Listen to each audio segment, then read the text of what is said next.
तुम्हाला माहीत आहे का, जर आपल्याला उठायला उशीर झाला तर प्रत्येकाला एकच प्रश्न पडतो की आज नाश्ता बनवायचा काय. तर आपण बनवूयात 5 मिनिटामध्ये होणारा झटपट ब्रेड ऑमलेटचा नाश्ता. तर येथे मी दाखवल्याप्रमाणे बाउलमध्ये अंडे फोडून घेतलेलं आहे. इथे मी 3 अंडे घेतलेले आहेत. तुम्ही तुमच्या पद्धतीने कमी जास्त करू शकता. हे अंडे फोडल्यानंतर काटा चमचाने व्यवस्थित फेटून घ्यायचं. 1-2 मिनटं व्यवस्थित फेटून घेतल्यानंतर त्यामध्ये कांदा, टोमॅटो, बारीक कापलेली हिरवी मिरची आणि कोथिंबीर घालायची. त्यानंतर थोडीशी हळद, मीठ आणि लाल तिखट घालायचं. त्यानंतर परत हे पूर्ण एकजीव करून घ्यायचं, मिक्स करून घ्यायचं. हे बॅटर आपण व्यवस्थित मिक्स केलं नाही तर त्यामध्ये लाल तिखटाच्या गाठी राहतात.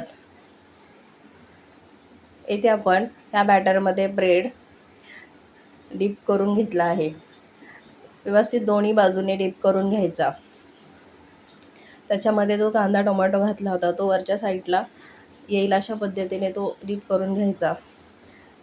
त्यानंतर गरम झालेल्या तव्यामध्ये तेल घालून घ्यायचं. आपण डीप केलेले ब्रेड तव्यावरती ठेवून घ्यायचं. ब्रेड तव्यावरती ठेवल्यानंतर त्या साईडने थोडंसं तेल घालायचं. ते मस्त 1 ते 2 मिनटं एका बाजूने भाजून घ्यायचे. त्यानंतर दुसऱ्या साईडने पलटवून घ्यायचं. त्याच्यानंतर पण थोडंसं तेल टाकायचं. अशा पद्धतीने 1-2 ते 3 मिनटं ब्रेड दोन्ही साईडने मस्त खरपूस रंगाचं होईपर्यंत भाजून घ्यायचं. ही रेसिपी आपण मुलांच्या डब्यासाठी पण झटपट बनवू शकतो. जर आपल्याला 5 ते 10 मिनटामध्ये पटकन काहीतरी बनवून द्यायचं असेल तर ही रेसिपी बनवू शकतो. इथे आपण अशा पद्धतीने ब्रेड भाजून घेतले आहेत.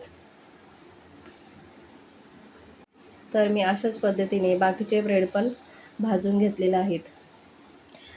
तयार आहे ब्रेड ऑमलेट नाश्ता. तुम्ही पण ही रेसिपी नक्की बनवून पहा. व्हिडिओ आवडल्यास चॅनलला लाईक आणि सबस्क्राईब करायला विसरू नका.